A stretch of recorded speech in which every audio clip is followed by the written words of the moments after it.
जब हमें कोई दुख तकलीफ होती है या हम किसी चीज से परेशान होते हैं तो हम सॉल्यूशंस के लिए भागते हैं।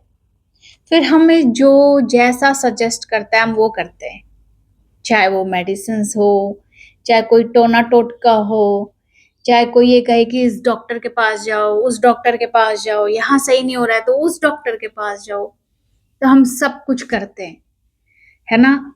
ऐसे ही हमें जब कोई बोलता है अरे यार मेरा उस गुरुजी के पास जाके सही हुआ या उस बाबा के पास जाके सही हुआ, आप भी चलो।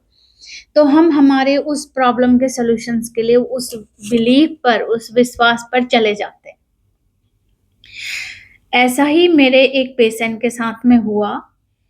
उसके फादर को ब्रेन ट्यूमर था। उसे किसी ने सजेस्ट किया कि वो पास में कोई एक गुरुजी हैं, वहां पे चलो, वहां पे जाके पापा को झाड़ा वाड़ा लगाओ और वो ब्रेन ट्यूमर जो भी डॉक्टर कह रहा है, डॉक्टर तो यूं ही बकवास करता रहता है, तो ब्रेन ट्यूमर सही हो जाएगा।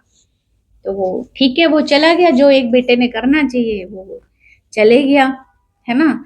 तो वो गुरुजी ने ये बोला कि आज ये पूजा करवा लो, वो करवा लो, ऐसे कर लो, वैसे कर लो, जो भी उन्होंने टोटके बताए, बतासा घुमा के डाल दो चौराहे पे, जितनी भी तरह के छोटे छोटे टोटके बताए वो उसने सारे किए, लेकिन सोल्यूशन हुआ नहीं।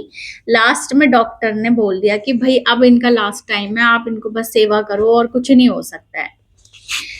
फिर उसी गुरु ने ये बोला कि कोई बाबा हैं, कोई दिल्ली, कोई महेंद्रगढ़ में कोई बाबा है, वहां पे जाने के लिए बोल दिया वो गुरुजी ने।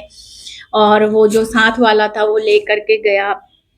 आप यकीन नहीं करोगे, उस बाबा ने पिछले 2 साल में 5 लाख रुपए उससे हड़प लिए। जब वो व्यक्ति 3-4 महीने से घर ही नहीं आया, ये बोल के गया कि मैं काम से जा रहा हूं, मेरे को अर्जेंट काम है। तो वो अर्जेंट काम के नाम से गया, लेकिन वो 3 महीने से घर नहीं आया। जब पूछताछ चली, जब ढूंढा गया, तब पता चला कि वो किसी मंदिर में, महेंद्रगढ़ के किसी बाबा के पास में, वहां वो हवन, ये वो पूजा पाठ में लगा हुआ है, जो भी तंत्र विद्या जो भी था, मेरे को ज्यादा नहीं डिटेल में जाना। और उसने जब अकाउंट उसका देखा गया, सब कुछ देखा गया, तो 5 लाख रुपीज इन 2 सालों में वो दे चुका। छोटे छोटे अमाउंट का तो पता ही नहीं है। कभी बालाजी, तिरुपति बालाजी में 108 की जाप माला, कहीं इधर ये करवा देंगे, उधर वो पूजा करवा देंगे के नाम से 1000, 1200, 1500, 1800 ऐसे कर करके कितना ही अमाउंट किसी जर्नल स्टोर को गए हैं, सामग्री के नाम पे कहीं कुछ गए हैं। तो इस तरह से करके तो उसने कई लाखों दे चुका है, लेकिन जो मोटा मोटा अमाउंट जो पकड़ में आया वो कम से कम 5 लाख रुपए का था। लेकिन उससे हुआ क्या? कुछ नहीं, कोई सोल्यूशन नहीं हुआ। आप समझिए, आपको कोई ये कह रहा है कि हम आपके अंदर शक्तियां जागृत कर देंगे, आपका सब अच्छा हो जाएगा, आपके पापा, आपके फैमिली मेंबर्स अच्छे हो जाएंगे, आपका कुछ नहीं बिगड़ेगा, आपको कभी कुछ नहीं होगा। ये सबसे बड़ा झूठ है। इमोर्टल कोई नहीं हो सकता है, प्रॉब्लम्स कभी नहीं आएंगे, ऐसा हो ही नहीं सकता है ना? और आप कर्म छोड़ करके सिर्फ ये सोचेंगे कि आप सिर्फ भगवान को समर्पित हो जाओ, ये दो, इतना दान दो, उतना दान दो और भगवान सब ठीक करेंगे, भगवान नहीं आएगा। भगवान उसी की हेल्प करता है जो अपनी हेल्प खुद करता है, जो जो कर्म करता है उस पे भगवान अपना आशीर्वाद रखते हैं, उसको सपोर्ट करते हैं।